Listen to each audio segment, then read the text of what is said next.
Let's talk about J.J. McCarthy and the Minnesota Vikings because in terms of hitting every single last one of your needs, the Minnesota Vikings did that this offseason. They went out there, they got extra pass rushing help to fit the brand new system with Brian Flores entering year number 2, and they also have their star quarterback of the future. Well, hopefully, in J.J. McCarthy. And that's what we're going to start this video with is the quarterback position. Because when you talk about weaknesses with the Minnesota Vikings, you have to put the quarterback position in there, the continuity with the offensive line in the interior, and their secondary. When you look at the quarterback situation, it's not the greatest, but it's a golden situation for J.J. McCarthy long term. Not only does he get to sit behind Sam Darnold and possibly Nick Mullins, this kid could possibly be the third string quarterback when this season starts. So he gets to sit back and he can learn from these guys, and he can learn from Kevin O'Connell as well. You don't want to push him out there to be a starter week 1. That's a possibility, but I do not believe that he is ready. I'm not as high on J.J. McCarthy as other people because he came from a loaded school in terms of not having to do much on the field with Michigan. And he had a great coach as well in Jim Harbaugh. Not saying that he can't develop into being a star quarterback with the Minnesota Vikings, but this was the best situation for him. You have Justin Jefferson and Jordan Addison. Neither one of those guys are leaving anytime soon. When they decided to let Kirk Cousins walk and they did offer him a deal, they weren't going to pay him as much as the Atlanta Falcons paid him. That opened up cap space to go out there and pay Justin Jefferson, who is one of the highest paid wide receivers in the NFL and who is still one of the best wide receivers in the NFL as well. Isn't it come down to the development of J.J. McCarthy behind the scenes? I believe that you give him a year or two, and it really depends on how good Sam Darnold is going to play. Sam Darnold is on a 1-year deal right now with the Minnesota Vikings. This is the best that it's going to get for every single quarterback on this roster in terms of play calling from Kevin O'Connell, in terms of offensive line play from those 2 strong tackles in Christian Darrisaw and Brian O'Neill as well. And those great wide receivers that they have with Jordan Addison, Justin Jefferson, and an amazing tight end in T.J. Hockenson, who is coming off a torn ACL. So you want to be mindful of that. He may not be the same tight end for the first couple of weeks of the season, but we all know that T.J. Hockenson can ball. It's the reason why they went out there and they gave him a contract extension. It's the reason why a year ago they went out there and they made that trade to get him from the Detroit Lions, which was a weird trade at the time looking back at it, because Detroit Lions, they rarely trade with their division rivals, especially the Minnesota Vikings. But when T.J. Hockenson was fully healthy, he's one of the best receiving tight ends in the NFL easily. He can go out there and can separate. You don't want to just put a linebacker on him. And that's the one thing that Sam Darnold's going to have to learn if he's going to be the week 1 starter. He got a raw deal with the New York Jets. He got a raw deal with the Carolina Panthers, but there's potential there with Sam Darnold. I like Sam Darnold a lot. I'm not saying that he's going to go out there and he's going to be their next franchise quarterback, because even if he does play very well, eventually JJ is going to be their guy, whether it's entering year 3, entering year 4. I think the most years that he's going to sit on the bench is just 2 years. But Sam Darnold has a chance to go out there and redeem his career. We've seen quarterbacks do this in recent memory. And Geno Smith was drafted by the New York Jets. He bounced around the NFL, went to the Seattle Seahawks. Seems like he has found a home with them. Baker Mayfield was drafted by the Cleveland Browns. Went from the Cleveland Browns. They traded him to the Carolina Panthers. Got cut by the Panthers. Went to the Los Angeles Rams. Now he's found a home with the Tampa Bay Buccaneers. Because what do those teams have in common? 2 very good to 2 very great wide receivers and a very good wide receiving duo. And a strong tight end as well. And a very good play caller. That's what the Minnesota Vikings have. Justin Jefferson is going to get open. The same with Jordan Addison as well. And Jordan Addison may be one of the better wide receivers in the NFL, because we have to go back and look at this. When Justin Jefferson missed time dealing with those injuries, dealing with a chest injury, dealing with that hamstring injury, Jordan Addison comes in and he looked like a number 1 wide receiver. Go back to the San Francisco 49ers game. He was phenomenal. And on the season, he showed that he can go out there and he can ball. He can separate on his own. He didn't just need Justin Jefferson to go out there and take all the attention away from him. You need to double cover him as well. You need to put roll coverage on him as well. He has 70 catches for 911 receiving yards and 10 receiving touchdowns. And Justin Jefferson, even though he missed time, he still had 1,074 receiving yards on the season and 5 receiving touchdowns. This is an explosive offense on the perimeter. It's just going to come down to the consistency. And I don't want to disrespect Nick Mullins here, but we have seen Nick Mullins already with the Minnesota Vikings. I don't think that you want him to go out there and you want him to be your guy on week 1. Because 7 passing touchdowns to 8 interceptions is not going to get it done. It may also be a situation to where J.J. McCarthy is the backup and you just have Nick Mullins as a third string. But regardless, Sam Darnold should get that spot. Sam Darnold was drafted by the New York Jets. Terrible situation. Had to be coached up by Adam Gase. And this is a kid in the past. He just wasn't a quarterback in his entire high school career. He played some linebacker. So he wasn't in the same situation with J.J. McCarthy and the same situation with Nick Mullins either. This kid became a quarterback later in his high school career. And he went over to college, was a beast at USC, went to the New York Jets. This kid was a 2nd overall pick by the Jets in 2018. And they failed him. Then they traded him to the Carolina Panthers. He had some good moments early on. Christian McCaffrey got injured. Terrible offensive line. Offensive line protection has really held this kid back in terms of development and a lack of a run game. And this is what I want to talk about the Minnesota Vikings here. They have not been able to run the football consistently on a week-to-week basis since Dalvin Cook departed this organization. We have not seen them be able to go out there and run with the same intensity. And it's not because the running backs are bad. Aaron Jones, you hope that you can get a lot out of him, but let's just be real here. He is older. He has dealt with more injuries in the last 2 years. But when the playoffs hit, he's been phenomenal. He's 29 years old. He's going to be 30 in December this season. Only 656 rushing yards on the season, 2 rushing touchdowns, and he averaged 4.6 yards a carry. But you also have Ty Chandler as well. Kevin O'Connell has to go out there and not give up on the run game too quickly. And I understand that it's not a play calling issue. I understand that it's an issue with the interior of the offensive line because they cannot get that push. Hopefully they can get that push now with the offensive lineman that they have in the interior from the left guard to the right guard position. Because if they can get that push, it opens up play action for Sam Darnold. But you have to have a consistent run game with no matter who your quarterback is, whether it's Sam Darnold, Nick Mullins, or J.J. McCarthy at some point in the season. And the thing is with Sam Darnold, I gave him a lot of praise and I was saying, hey, the Jets didn't do the best around him. They gave him a washed up Le'Veon Bell, terrible offensive line. He went to the Carolina Panthers. He looked good when the offensive line was acting right and when he had the right weapons with DJ Moore and Christian McCaffrey. All of that is true. This is also true. Sam Darnold has a nasty tendency to go out there and play hero ball to where he wants to put the team on his back, and that comes with turnovers. It's the reason why the turnover rate is high with Sam Darnold, because he will go out there, wide receivers will be open, and he just shakes his head and say, go down the field. And he's trying to make an Aaron Rodgers type of play, and it doesn't work out. It's the reason why he has 63 passing touchdowns in his career to 56 interceptions. That's an ugly stat line. But we also have to take it for context as well because he's been put on terrible football teams, with the exception of him being a backup with the San Francisco 49ers from this previous season, playing behind Brock Purdy. The one game that he came in was against the Baltimore Ravens. He had 2 passing touchdowns with the San Francisco 49ers and with 1 interception. But just playing one game in cleanup duty in the back half of a blowout game is different from just starting an entire season in a tough division.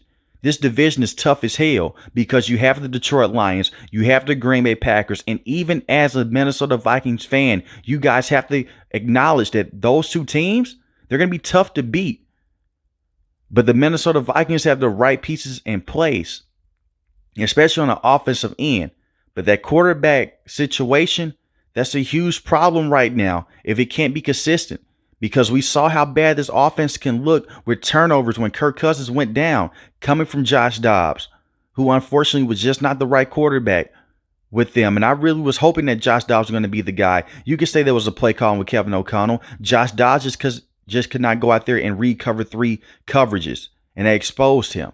And he struggled against cover 2 coverages as well. Nick Mullins came in, did not look good. He was a turnover machine. And he was a guy that put up the best numbers. I understand a lot of Minnesota Vikings saying, what about Jaren Hall? Jaren Hall was just not ready to be a quarterback in the NFL, and that's okay. But take your time with J.J. McCarthy. Even if the Minnesota Vikings do miss out on the playoffs for this upcoming season, that's fine. Just have guys like Justin Jefferson go out there and Jordan Addison lead the way, still develop those guys, and you just have J.J. on the bench. You cannot mess up this development. And J.J. has to be the franchise quarterback that you're looking for, because if he is not, you just set your franchise back for the next 3 to 4 years, looking for a brand new quarterback, because the Minnesota Vikings are not going to be in a situation to where they're going to be picking in the top 5, the top 10, because of the elite talent on the offensive end and on the defensive end as well. Now let's talk about the defense for the Minnesota Vikings for a second. This defense played better as soon as Kirk Cousins went down, which was just a gut punch. Because if the defense was just to go out there and be average in the beginning of last season, I'm telling you now, they would have went to the NFL playoffs and they possibly would have won an NFL playoff game. And I know a lot of Minnesota Viking fans are making jokes and saying, hey, Kirk Cousins only gave us one and we gave him all that money. That's true. But the defenses have not been that good, especially from last season when the Minnesota Vikings lost against the New York Giants in the playoff game. Their defense could not stop a nosebleed. Their defense was terrible. That's why Coach Ed got fired. You bring in Brian Flores. The first couple weeks, it wasn't pretty. But when Kirk Cousins goes down with that Achilles injury, all of a sudden the defense plays better. Then you have quarterbacks like Nick Mullins going out there throwing multiple interceptions in the game, which is putting you back, throwing you costly interceptions. That's why I refer back to the offense and the run game has to be a consistent. Because when it's 3rd and 3 and 3rd and 4, you don't have to just go out there and just call screen plays and tunnel screens and plays behind the line of scrimmage, or just calling convoluted pass plays. Go out there and just run the football down the team's throat. And I understand not every NFL team can do that, because it will also help out your defense. Now, this defense, they blitzed a lot last season. And they did lose one of their star pass rushers. Oddly enough, the star pass rusher that you lost, he went to the Houston Texans. And you just got their star pass rusher. And it wasn't even a trade.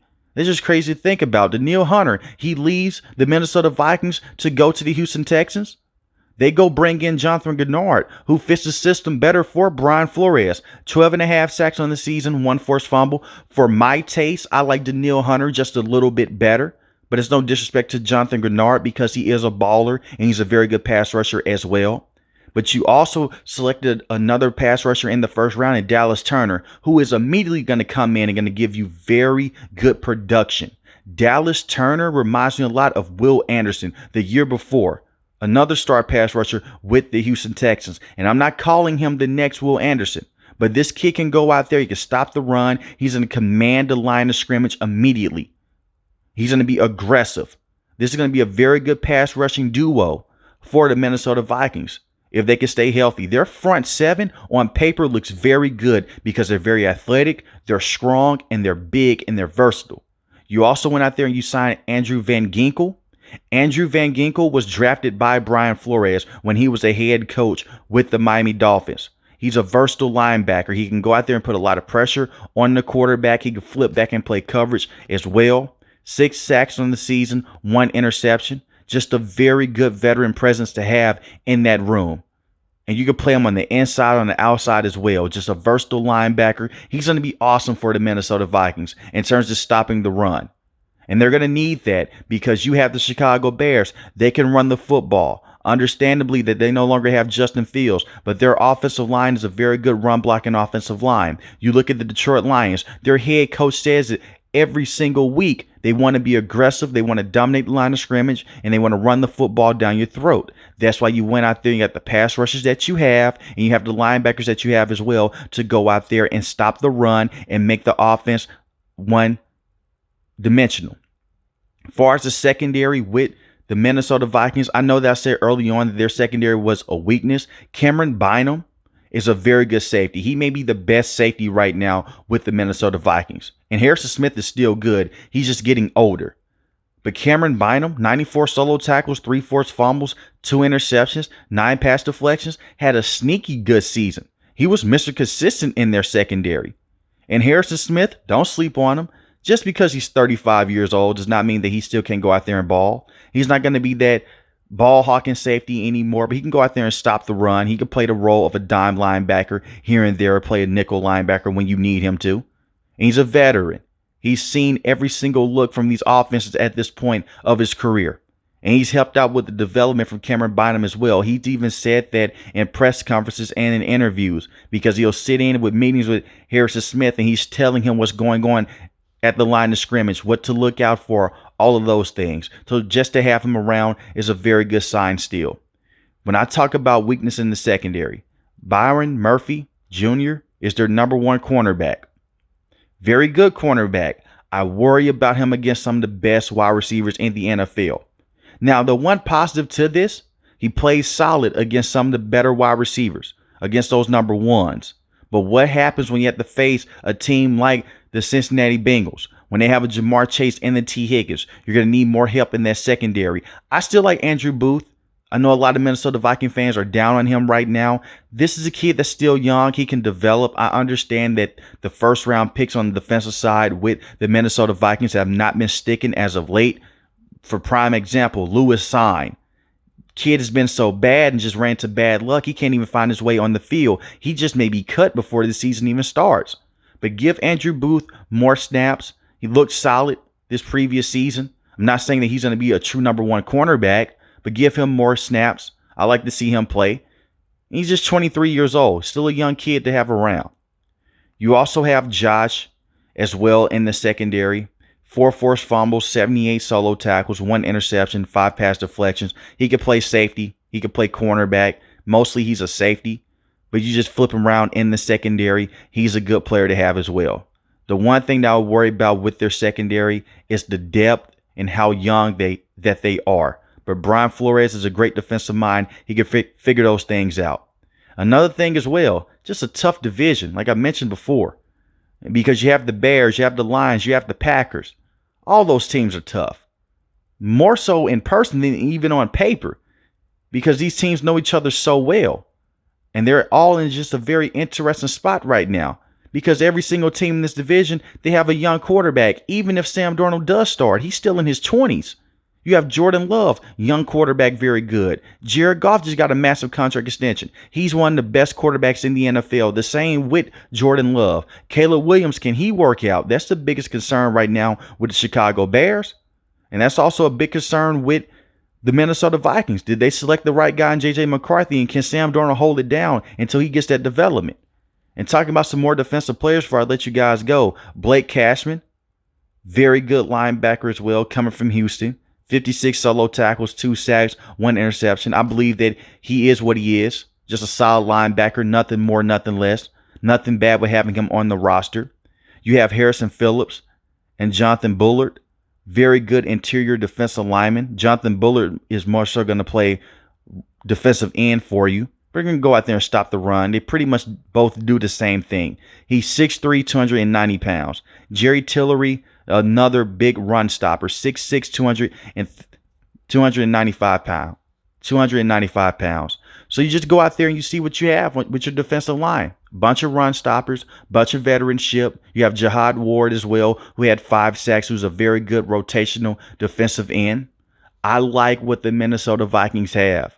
But unfortunately, you're just in a tough division. It's going to come down to injuries. It really sucks because if you give Kirk Cousins this defense that they have right now, you give them this defense last season, they could easily make the NFL playoffs and possibly win a playoff game. But it's going to come down to the development of J.J. McCarthy long term and see if you can make the NFL playoffs right now. But let me know in the comment section below, how do you guys feel about the Minnesota Vikings, and is J.J. McCarthy the right quarterback long term? And this is even a better question. Would you start J.J. McCarthy week 1? If you're new to the channel, hit the subscribe button. If you like the video, hit the like button. Most importantly, we want each and every last one of you guys stay safe, stay positive. Thanks for watching the video, guys. God bless. Peace.